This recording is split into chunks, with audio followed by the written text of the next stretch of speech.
Are ITZY's new songs really that bad? Depending on who you ask, the peak of ITZY's career is debatable. Whether you believe their original trilogy are their best works, or you include some of their following eras, one thing most fans can objectively agree on is that Checkmate changed ITZY forever. But we already knew that. We talked about it. In that video, we were able to see that it was truly a shift in perception, not really a dip in sales. The beauty, or in this case, downside of perception, is that it's subjective. So while the numbers were there, the support from some fans wavered, leading to the flop allegations. Then, if there wasn't a dip in sales, was it a dip in musical quality? Today, we're going to try to answer that question regarding ITZY AS, after Sneakers. If you didn't know, this is the second part of a mini-series within a series. Last time we covered the releases from It's Different to Crazy in Love, asking the question, were those songs better? Today, we're flipping that to ask if their newer songs are worse. Like I mentioned in that video, these takes are just my opinion. We've already seen the data earlier in this series, so we know they didn't actually flop, but now that some time has passed, I wanted to revisit these releases, trying to see if they actually had a decline, or was it just the excuse people used to discard them? Hey guys, welcome back to Summers with Wade. I can't believe it, but we're like halfway done with the summer programming I have planned. I really hope you guys have been enjoying everything so far. If you have, please remember to subscribe. We're currently really close to 4,000 and I want to be ambitious and aim for 5K by the end of Summers with Wade. But that's neither here nor there. I already spoke enough in the intro, and if I thought last episode was long, y'all are definitely gonna need a snack for this one. So everyone, put your sneakers on. Put your sneakers on. It's time for Checkmate. The beginning of the end. I won't spend too much time talking about Sneakers or the album rollout because, let's be honest, I've already beaten that horse to death. Instead, I want to focus on the album itself because I think that's where people's usual argument falls apart in my opinion. That said, I do have to talk about Sneakers, so let's get it over with. Being fully honest, I actually think Sneakers is a pretty okay song. I completely understand why it caught people off guard after their gradual evolution and maturity of Not Shy, Guess Who, and Crazy in Love, but if you listen to it on its own, it's really not that different from ITZY's original trilogy. It's another anthem about embracing who you are and ignoring what other people think while making the most of your youth. Sound familiar? My biggest criticism is still the chorus. I've made peace with it over the years, but it definitely gives kids bop. Even so, I've accepted that I enjoy the song, something I probably wouldn't have admitted back then. Thankfully, the rest of Checkmate is packed with some fantastic B-sides. Racer immediately shifts the energy using racing as a metaphor for chasing your goals. Shocker. But it's easily one of my favorites on the album. It also reminds me a lot of Weapon, which probably explains why I like it so much. The drawn-out Racer can get a little grating, but it's a small complaint in an otherwise really fun song. What I Want and 365 continue the themes ITZY had been exploring since Not Shy, balancing confidence with romance. One is about not being hesitant when pursuing a partner, and the other is about not thinking about this person who wronged them. Meanwhile, Domino closes the album with a heartfelt thank you to MIDZY, promising that with their support, the members will never fall like dominoes. It was a truly sweet and almost prophetic way to end the album. But my favorite song is easily Free Fall. I can't explain why, it just hits every single time. It's playful and energetic, but can we talk about that final section with Yeji and Ryujin's harmonized high note? Hello? Absolutely eats. Every time I hear it, I remember why I kept coming back to this album. Overall, I honestly think Checkmate suffered because people judged the entire project based on Sneakers alone. Whether you like the title track or not is completely fair, but I don't think people gave the album itself a real chance. The themes weren't revolutionary, but they also weren't stale yet, and for me, one divisive chorus was never enough to justify the amount of criticism this era received. I know that's oversimplifying it, but we have a whole video on it. Cheshire. Even if I think the backlash towards Sneakers was overblown, it doesn't change the fact that it happened. In an attempt to reconnect with international audiences, JYP released ITZY's first full English single, Boys Like You. Unfortunately, it did not land the way they probably hoped. A lot of international fans felt the lyrics and overall sound were too childish and outdated, with some even calling it a Taylor Swift reject. I can't help but agree. Personally, I disliked the song, but I can listen to it now more ironically, almost like a parody, but I also understand that doesn't change the fact it struggled to resonate with the people who were expecting ITZY to continue in a more mature direction. Honestly, the rollout felt a bit confusing. After the success of Twice's The Feels, it seemed like JYP wanted ITZY to make a similar entrance into the Western market. Like, they were pushing them so heavily over here. They had already released English versions of their previous title tracks, they secured a brand partnership with Maybelline, and were producing more English content than ever before. On paper, it all made sense. But when Boys Like You underperformed, the company pivoted almost immediately, releasing Cheshire barely a month later. Whether or not it was actually rushed, it certainly felt like a course correction. Ironically, those 3 new songs ended up being some of my favorite ITZY tracks from this time. Cheshire finally gave fans the darker, sleeker concept many had been asking for. The lyrics were more mature, and that addictive la la la hook lodged itself in my brain instantly. I feel this release was proof that ITZY could embrace a more mysterious concept without completely abandoning the concept that had always defined them. My personal standout though is Snowy. I absolutely love this song. It takes the darker atmosphere introduced by Cheshire and pushes it even further, creating an almost haunting soundscape. Instead of the fearless, straightforward romance ITZY had explored in previous eras, this song feels much more obsessive and unsettling, with the snowstorm serving as a metaphor for completely blinding someone with love. Add in that eerie post-chorus and it's easily one of the most memorable B-sides in their catalog for me. Freaky rounds out the album nicely by leaning into a smoother R&B sound while tackling themes of setting boundaries and calling out toxic behavior. It's probably my least favorite of the 3, but I really appreciate the change in genre. Honestly, I think Cheshire became a victim of its timing more than anything else. Even though it slightly outperformed Sneakers commercially, the negativity surrounding the group hadn't gone away. Some fans argued Snowy should have been the title track. Others felt the damage had already been done, and it seemed like no matter what ITZY released, people were ready to criticize it. In hindsight though, this mini-album feels surprisingly important. It marked the end of ITZY's first major push into the Western market, with the group gradually shifting their focus toward Japan instead. I still miss all the English content we were getting during this period, but I also understand why they pivoted. To me, Cheshire showed that even during one of the toughest periods of their career, ITZY were still making genuinely great music. Kill My Doubt. 7 months later, they came back with Kill My Doubt, a much more traditional length of mini-album for them. This era has always been complicated for me because even though I love the album, I have some sour memories attached to it because of some shipping mishaps with my albums. Like, the first time I decided to buy more than one, they never showed up, but that's not ITZY's fault. The album opens with Bet On Me, and it's unlike anything they'd released before. Rather than projecting unwavering confidence, the song is about anxiety and choosing to trust yourself even when your confidence is fading. JYP revealed that he wrote the lyrics after having honest conversations with the members about the pressure they were facing, the constant criticism online, and how deeply that negativity had affected them. Knowing that context makes both the song and its music video hit so much harder.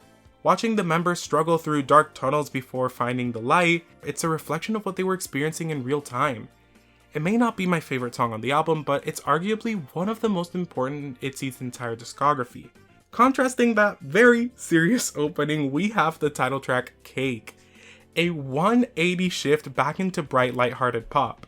The song centers around life being a piece of cake and brushing off daily stresses and negative opinions. While I like the song and its message, and it did end up stuck in my head, people once again were frustrated with the switch up. It felt like they were playing ping pong with their target audience. One comeback Korea, one comeback international fans. The rest of the songs on the album, for the most part, fall in line with the summer release date. Bratty shares a similar identity to Cake in the sense they both embody a certain carefree confidence. They don't care about what other people say, in fact, they laugh it off.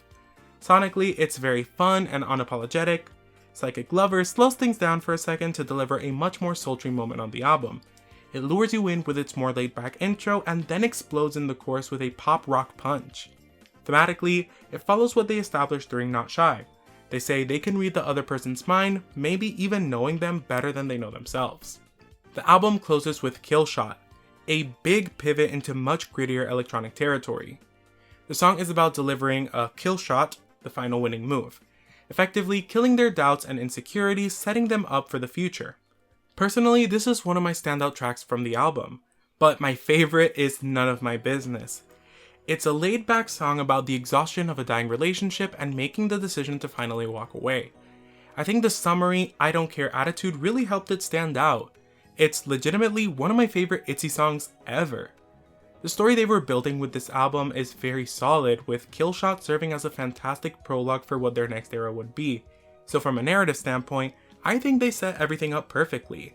After their insecurity, they were ready to come back stronger, just how they were, quote, born to be. However, at the time, they didn't know how things would unfold, so I feel that, unfortunately, given future events, it inadvertently weakens the storyline this album set up. Even though Cake and most of the songs were appropriately summary, I feel the inclusion of Bet On Me made the message of Cake and Bratty a much tougher sell. Ignoring fans' frustration about the constant flip-flopping between bright and dark, this album threatened ITZY's identity in a way no other project had. In the same album that they're telling us that they're confident and basically everything people say rolls off their back, they also admit that the negativity did affect them. I do think this is a very important and needed contrast because it shows that girls are human. You can only take so much negativity or feigned confidence before the cracks start to show. But at the same time, given current events and how they fell a bit out of public favor, it recontextualizes the message. It no longer felt like ITZY were singing from genuine confidence. Now it seems like they were trying to convince both the audience and themselves that they were in fact that confident. Similarly to Cheshire, this album was a very important one in their career. Besides being their highest seller, it also marked their last quote-unquote normal era before their downward trajectory. Ringo. Before we get to what happened next, I do want to briefly talk about ITZY's first Japanese studio album, Ringo. I'll keep this section fairly short since most of this series focuses on their Korean releases, but I'd honestly be doing this album a disservice if I skipped over it. Simply put, I love Ringo, both the album and the title track. At a time when I was feeling a little uncertain about the direction of their Korean comebacks, Ringo gave me almost everything I had been wanting from ITZY. It was confident, energetic, and mature without feeling like it was trying too hard. Even the fairy tale concept felt surprisingly fresh, using the story of Snow White to encourage listeners to reject traditional expectations and become the hero of their own story. Add in the subtle Latin influences that you guys know I'm an absolute sucker for, and I was sold almost immediately. The album itself is a nice balance between old and new. Roughly a third consists of brand new songs, another third houses their previously released Japanese singles, and the rest features Japanese versions of Sneakers, Cheshire, and Trust Me, MIDZY. Out of the new tracks, Sugarholic and Style are easily my favorites. Style leans into a much more aggressive, repetitive sound than I normally gravitate toward, but ITZY absolutely pulls it off. And then there's Sugarholic. I wish I had some deep musical analysis here, but honestly, the way they say crunchy makes me laugh every single time. Crunchy. I replayed that song so much that I accidentally ended up loving it. Playlist didn't leave quite the same impression on me, but not every song needs to be a home run. The previously released singles are just as strong too. Voltage went triple platinum in my room. She is that girl. It's explosive, confident, and so addictive that I learned it phonetically just so I could sing along. Spice provides a nice breather before Blah Blah Blah immediately cranks the energy back up again with its fast-paced delivery. The only song I've always had a little bit of mixed opinions on is Can't Tie Me Down. For some reason, parts of the chorus have always felt slightly off to me, even though I genuinely love the verses, pre-chorus, and the rock influences throughout. It's a song I always enjoy while it's playing, even if I can't quite explain why parts of it don't fully click after. All in all, Ringo might seem like a small detour in the grand scheme of the series, but it ended up marking a major turning point in ITZY's story.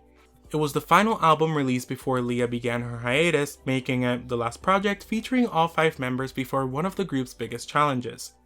Musically, I think Ringo deserves far more attention than it gets, but historically, it's even more important because it quietly closed one chapter of ITZY's career before another, much more difficult one began.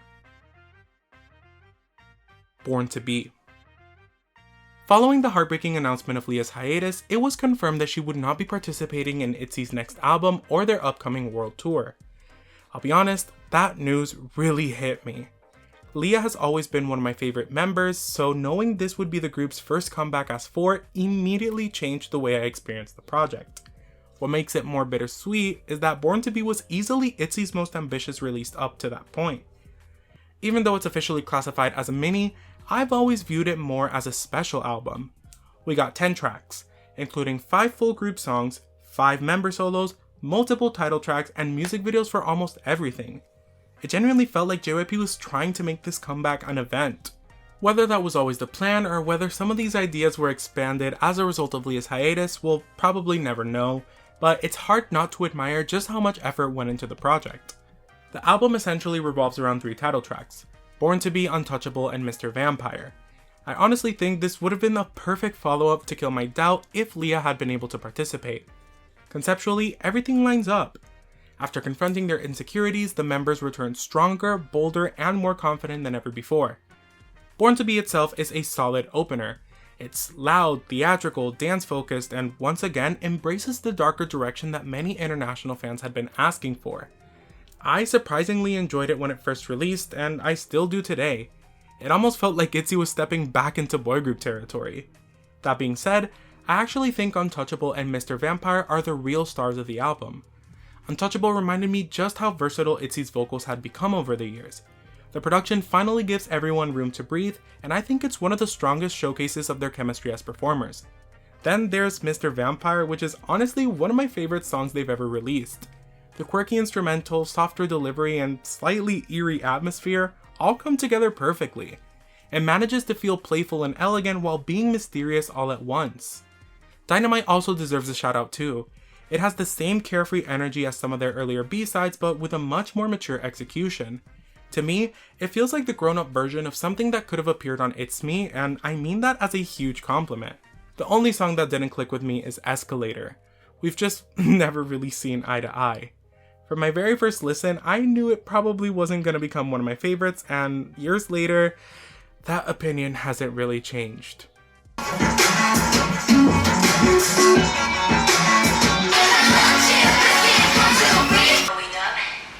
That was Escalator.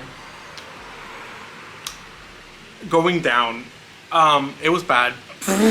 The only thing I liked was the bridge. I was like, okay, are we gonna get like a little No, absolutely not. I don't think I'm coming back to this song. Thankfully, the member solos more than made up for it. At first, they took a little while to grow on me, but now I genuinely love what they bring to the album. More than anything, they gave each member the opportunity to showcase a side of themselves we hadn't really seen before. Ryujin's solo is a perfect example, balancing her signature talk rap style with much more singing than I expected. But my standout has always been Leah's. I know all 5 members were heavily involved in shaping their solo tracks, but Leah's simply feels different. Even now, I still get chills listening to it. There's a sincerity and emotional weight to that song that's incredibly difficult to put into words. Ironically, I think one of the album's biggest strengths also became one of its biggest weaknesses. The music video for the solos sounded amazing on paper, but because they only featured shortened versions of the songs, they often felt more like promotional teasers rather than fully realized videos. Instead of making the project feel even grander, it occasionally gave the impression that corners were being cut. Chaeryeong and Yuna's videos worked pretty well because the edits were relatively straightforward, but Ryujin's and especially Yeji's felt much more fragmented. It's no surprise then that Leah's lyric video ended up being my favorite of the 5. Even without traditional visuals, the editing perfectly captured the emotion of the song. The added pauses, updated pacing, and the impactful final moment all landed exactly the way they needed to. Looking back now, Born To Be feels very similar to Cheshire in that it became a victim of its timing. This should have been one of ITZY's biggest eras. The production budget was huge. The music was some of the strongest they'd released in a while, and the group was clearly trying to make a statement. But Leah's absence inevitably changed the way people experienced the comeback. Part of me wonders if it might have been better to scale the project back and save an album of this magnitude until all 5 members could participate. Another part of me wonders if continuing to prioritize the domestic audience after the success of Kill My Doubt might have helped this era commercially. Instead, ITZY once again found themselves caught between two audiences, trying to satisfy everyone at once and failing to do either. And the numbers show it. Born To Be still sold nearly 600,000 copies, a figure that most groups would celebrate in a heartbeat, but that's less than half of what Kill My Doubt achieved. Even though I personally love this album and think it contains some of the best music of ITZY's career, it arrived during one of the most difficult periods the group had ever faced. Looking back, I don't think Born To Be failed because of its songs. If anything, it showed ITZY were still trying. The problem was that the group never really had the chance to enjoy the era under normal circumstances, and unfortunately, that uncertainty would continue on to the next chapter of their career. Gold. 9 months later, ITZY finally returned this 5 with Gold. I'll be honest, this era is one of the hardest for me to talk about because it represents both one of the happiest and one of the most frustrating moments in their career. After Leah's hiatus, simply seeing all 5 members together again felt like a victory in itself. There was a genuine sense of relief surrounding the comeback, and you could tell how much the members had missed performing as a complete group. Unfortunately, those positive emotions were quickly overshadowed by one of the most divisive title tracks they'd ever released. The message behind Gold is actually one I really appreciate. The song celebrates self-worth and recognizes that the group's greatest strength comes from the 5 members shining together. Conceptually, it's a beautiful continuation of everything Kill My Doubt and Born To Be had been building toward. Musically though, this is where I struggle. When the song first came out, I remember saying that I liked it even if it wasn't entirely my style. Looking back, I think I was trying a little too hard to convince myself. There are moments throughout the song that I genuinely enjoy, but as a whole, it never quite finds its footing. It constantly shifts between ideas without fully committing to any of them, leaving the final product feeling more disjointed than exciting. Thankfully, the album also gave us Imaginary Friend, which I still believe is one of ITZY's best songs. It didn't really take long for the fandom to rally behind it, eventually leading to additional promotions and its own music video. Listening to the lyrics, I've always interpreted the quote imaginary friend as the members themselves, a reminder that they'll always be there to support one another and, by extension, the fans who have supported them through everything. Whether or not that's the intended meaning, it's a song that perfectly captures the warmth and sincerity that has always existed beneath ITZY's confident exterior. The rest of the new songs are equally solid. Bad Girls Are Us immediately reminded me of the carefree confidence from the Not Shy era, while giving it a more mature edge, making it easily one of my favorites on the album. Supernatural takes things in a completely different direction, embracing an ethereal dance pop sound that suits the members surprisingly well. I honestly hope they continue exploring this because it's a style I think suits their voices really well. The only track that never really clicked with me was Vey. No shade to Changbin, I love him and I actually enjoy his feature, but the song itself just isn't for me. Whether it's the repeated hook or the overall delivery, it just sounded like they were imitating an accent to me. I don't know, I've never been fully able to connect with it. The last song we need to talk about is 5. I genuinely think this song deserved much more attention. It's really good. She's really good. It's an uplifting anthem about celebrating the reunion of all 5 members, and even though it's a little cheesy and self-referential at times, I can't help but love it. In fact, part of me wishes it would have been the title track. After everything the group had been through, 5 felt like the perfect opportunity to celebrate Leah's return and signal that the hardest days were finally behind them. The second half of the album revisits the Born To Be tracks with Leah's vocals added to them, and honestly, I think her presence improves almost all of them. Her voice naturally fills out the harmonies and brings back a balance that I'd really missed during the previous era. The only tiny exception for me is Mr. Vampire, and even then, it's an incredibly minor nitpick. I slightly prefer Yeji's more powerful O during one particular section over Leah's softer delivery, but that's genuinely splitting hairs. I still don't like Escalator though, not even Leah could save it. Truthfully, I almost wish JYP had marketed Gold as ITZY's second full studio album instead of a special mini. Between the new songs and the OT5 versions of the Born To Be tracks, it felt like a celebration of the group's reunion and a fresh beginning all at once. More importantly, it finally felt like things were moving in the right direction again. The album sold over 700,000 copies, proving that despite everything ITZY had been through, the group still had a dedicated audience willing to support them. It wasn't the flawless comeback many fans had envisioned, but after a period of uncertainty, Gold finally gave me something I'd been waiting for a long time to feel again. Optimism about ITZY's future. Girls will be girls. Unfortunately, that optimism didn't last very long. Just a few months later, ITZY returned with Girls Will Be Girls, and for me, it marked another complicated chapter in their career. The sections moving forward will be a little shorter since I've already dedicated entire videos to these albums, but I still wanted to revisit them in the context of this retrospective. Simply put, this comeback never really clicked with me. The era was successful. The album sold well, the members looked more confident than ever, and the concept once again emphasized unity and resilience.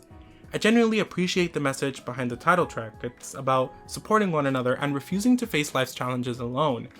After everything the group had experienced over the previous few years, that felt like an appropriate direction to take. So my issue wasn't really the concept, it was the execution. Much like Gold, I found the song itself a little too repetitive and empty. Despite several listens, it never reached the point where I actively wanted to come back to it. What's interesting though is that my relationship with the album had changed even back then. I mentioned in my initial video that I have a love-hate relationship with the album because on first listen, I hated it because of what I wanted it to be. But after some time, I could enjoy certain aspects of it because I could see what it could have been. So I didn't hate the album, but I couldn't love it either. And honestly, I still agree. I wouldn't call it one of my favorite ITZY releases, it's nowhere near, but I also can't say I dislike it as much anymore. It's an album that sits somewhere in the lower middle for me. The B-sides definitely helped soften my opinion. Kiss and Tell was an immediate standout and understandably became a fan favorite. Promise also connected with me right away thanks to its sincerity, while Walk has surprisingly become the song that's grown on me the most. Every revisit makes me appreciate it a little bit more. The only track that still leaves me scratching my head is Locked and Loaded. I've tried, I really have, but it still feels like the odd one out. Personally, I think this era represented something bigger than just one album I didn't connect with. For the first time in ITZY's career, as a loyal fan, I genuinely started worrying about the direction of their title tracks. Earlier eras usually had one song that instantly pulled me in, and even if the title track missed, the B-sides almost always made up for it. Here, that balance started to disappear. I wasn't ready to give up on the group, not even close, but I did find myself feeling uncertainty. With their contract renewals quickly approaching, I was afraid they might not renew, given the hate and scrutiny the group kept facing.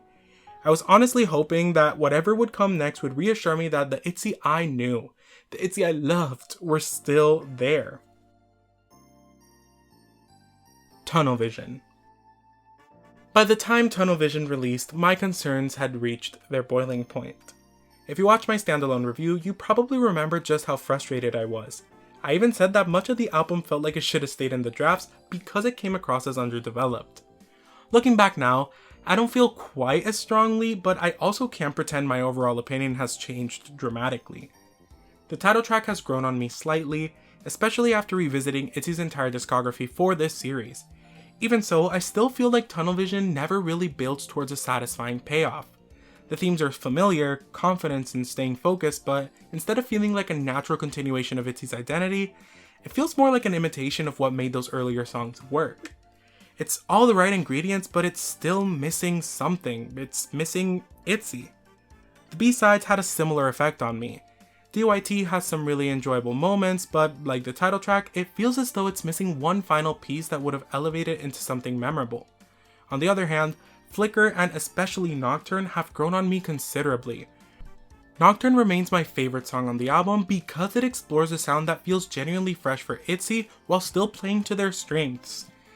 8-Bit Heart, however, never clicked with me. I understand why some people love its experimental approach, but hyperpop has never really been my thing, so I don't think this song is ever gonna win me over. The Tunnel Vision era represents the lowest point in my journey with ITZY's music. For the first time as a MIDZY, I walked away from an album with very little desire to revisit it. I know many fans viewed this project as a return to form, but I genuinely can't understand why. It simply wasn't my experience. By the end of this era, I'd lost a lot of confidence in the group's musical direction and found myself wondering if the ITZY I'd fallen in love with was gone for good. Fortunately, that wasn't the end of the story. Motto. Finally, we've reached modern day. Motto felt like a breakthrough I'd been waiting for. What impressed me most wasn't that the songs were good, it was how cohesive the entire project felt. The first half built this sleek, futuristic pop sound, while the members' solos felt like natural extensions of the album rather than bonus tracks. For the first time in a long time, it felt like JYP truly understood each member individually and gave them music that genuinely suited their voices and strengths. More importantly, Motto finally answered one of the questions I'd been asking throughout this series. How do you mature ITZY without losing what made them special? Instead of chasing trends or stripping away their personality, the album embraced the confidence and individuality that had always defined the group, just in a more refined and emotionally mature way. After being critical of several of their recent releases, Motto reminded me why I fell in love with ITZY in the first place. It wasn't just a great album, it felt like the group finally found its footing again, even with it being just 3 OT5 songs. And after everything we've talked about today, I'm excited this is the chapter we're currently living. My faith in them has been restored. So, is new ITZY actually bad? After revisiting everything from Checkmate to Motto, similarly to part 1, I honestly don't think the answer is as simple as people or even I thought it would be. Going into this series, I expected to come away saying that ITZY completely lost their identity after Crazy in Love. Instead, what I found was a group that's caught between two very different audiences. Following the backlash to Sneakers, it felt like every comeback became a reaction to the last one.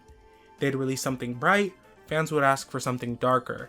They'd go darker, but people would say they'd lost what made them unique. They'd mature the concept, then pivot right back to something lighter. Instead of confidently choosing one market or direction, it often felt like JYP was trying to satisfy everyone at once, which, ironically, I think ended up pleasing almost no one. What also surprised me was how different my opinion became when separating the title tracks from the albums themselves. Because I've been listening to these songs at length for this video, I do think many of the title tracks became less consistent than they were during ITZY's first few years. There are obvious exceptions like Cheshire, Untouchable, and Motto, but overall, I found myself connecting with the lead singles far less than I did during their golden era. The B-sides, however, tell a completely different story. Outside of projects like Girls Will Be Girls and Tunnel Vision, which still don't fully click with me and probably never will, I actually think ITZY's albums became stronger as time went on. Songs like Free Fall, Snowy, Kill Shot, None of My Business, Mr. Vampire, Supernatural, and eventually the entirety of Motto show a group that continued experimenting and becoming more musically adventurous. In many ways, the deeper cuts matured even when the title tracks struggled to communicate that same growth. Because of this, I don't think old ITZY was automatically better, and I don't think new ITZY is automatically bad. I think the group's biggest obstacle was consistency, or lack thereof. Their early career felt like one continuous story with every comeback naturally building on the last. But during this period, that narrative became harder to follow as the group constantly shifted between different creative directions in an attempt to satisfy everyone's expectations. Thankfully, Motto gives me hope that they're finding that balance again. It doesn't abandon the confidence that made ITZY special, but it also doesn't feel trapped by it. It lets the members sound older because they are older. It feels like an album made because the group wanted to make it, not because they were trying to answer the internet's latest criticism. So again, is new ITZY bad? Generally, I'd say no. If you listen to only the title tracks, then that's a different story depending on your taste. I think this era of releases was messy and inconsistent at times. I also think there were title tracks that simply didn't land, and that's okay.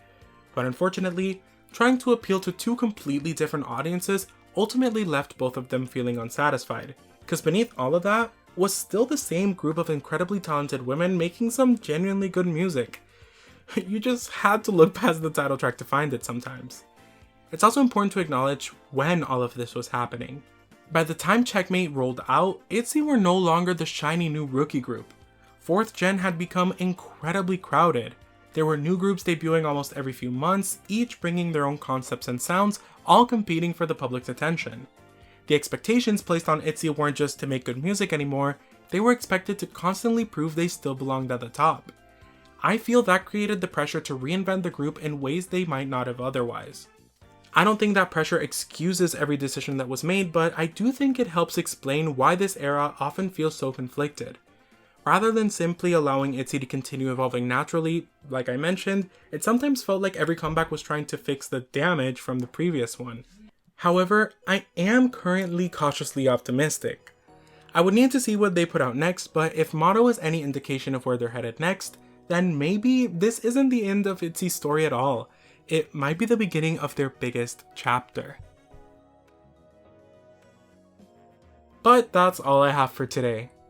Honestly, I'm really happy with the conclusion I reached because, honestly, for a moment in time, I was of the opinion that their older music was automatically better. I've since been able to see that nostalgia played a big role in it, and also the newer title tracks did put a damper on my enjoyment of the projects they're attached to. In many ways, you could view this as the end of the series, but I still have a few fun, more lighthearted episodes planned for the rest of the summer. Hopefully, you enjoyed this one. So, thank you guys so very much for watching. Remember to like, comment, share, and subscribe. Click that bell icon so you're notified every time I post a video. Tell me in the comments down below, do you agree with my conclusion? And also, what was your favorite newer era? Remember that I love you all so much, and I'll see you guys on Monday. Bye!